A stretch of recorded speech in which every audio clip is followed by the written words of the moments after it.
The impossible has happened yet again. Thanks to the Voyagers update, we now can build huge Corvette-class ships where we can walk around the inside of it like a real space game. And even go for a space walk? I am beside myself right now.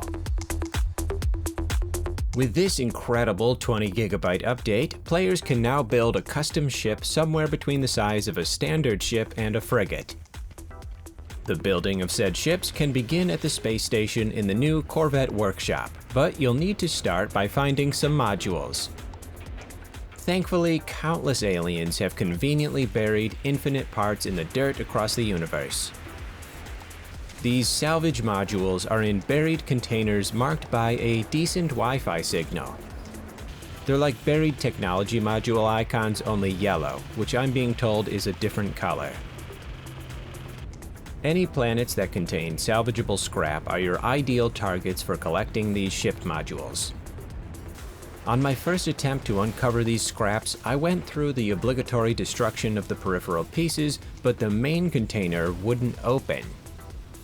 I thought for sure it was an early launch bug, but even after reloading and trying again, I was met with the same result.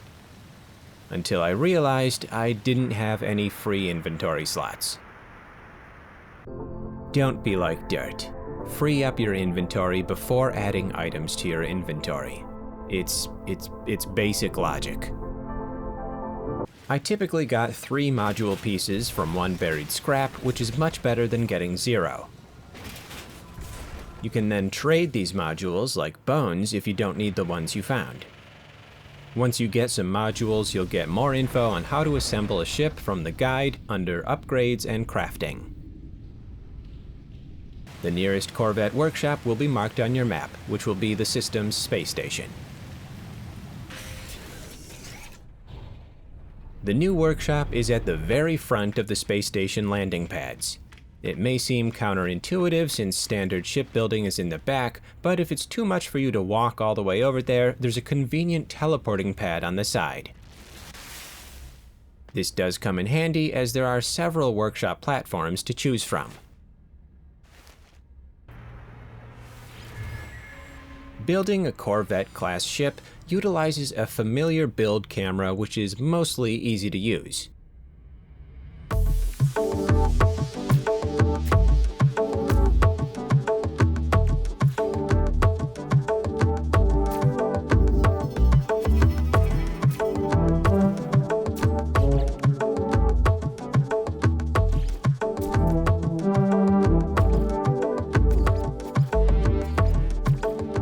There are different styled exterior and interior parts, much like how standard building parts have stone, wood, and alloy categories. The Corvette ships have Thunderbird, Titan, and Ambassador style categories.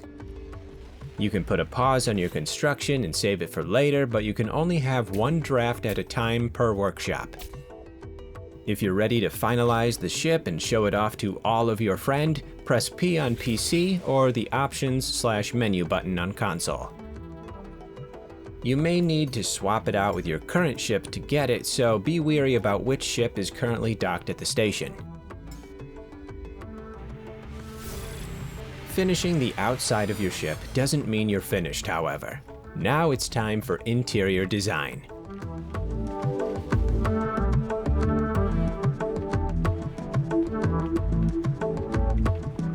There are basically all of the expected build parts available for decoration, as well as a few new units specifically for the Corvette class.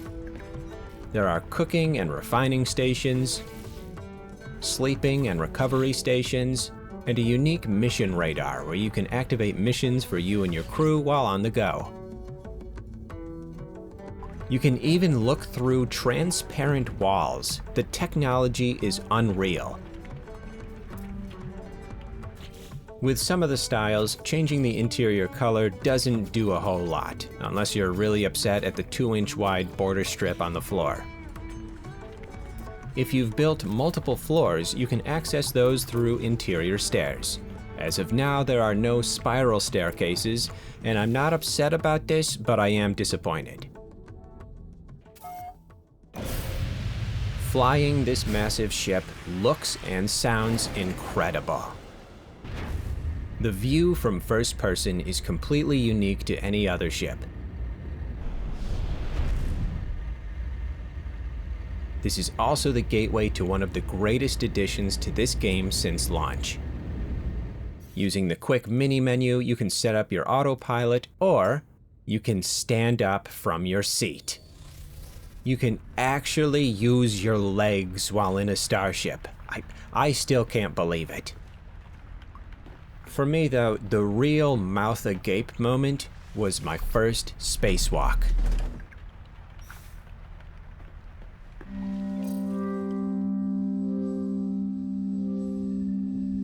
It's something that feels like it was always possible. You just didn't believe hard enough. It's such a natural fit to a space exploration game. My only gripe is, I don't think asteroids were ready for this advancement.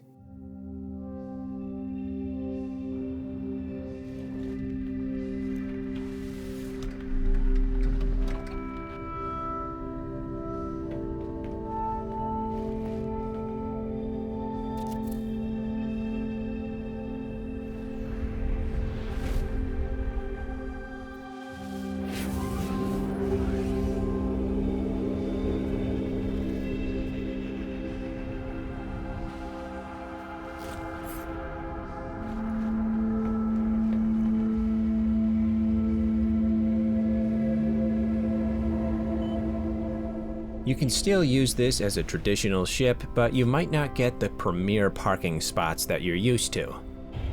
Also, it's a little more of a hike to actually get out. You may also be wondering, can I still land in my freighter? Sort of. There's also a new expedition coming, of course, where the main reward is a Mecha Mouse companion, basically a metal mole rat.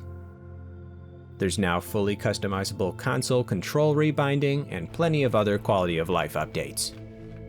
For this little piggy, I spent the majority of my time in this update building and walking in and out of my new giant ship. I soon discovered little secrets like how to jump up to your second floor without using the stairs, but there are often consequences.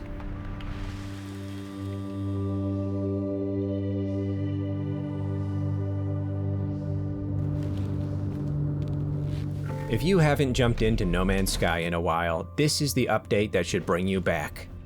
There are so many gateways that have opened up thanks to this, and I don't want to say that it made me cry tears of joy, but I'm sure you can guess whether or not that happened. What's your favorite part of this update? Oh, wow. Great answer. So succinct and poignant. You should write for a newspaper. They still have those, right?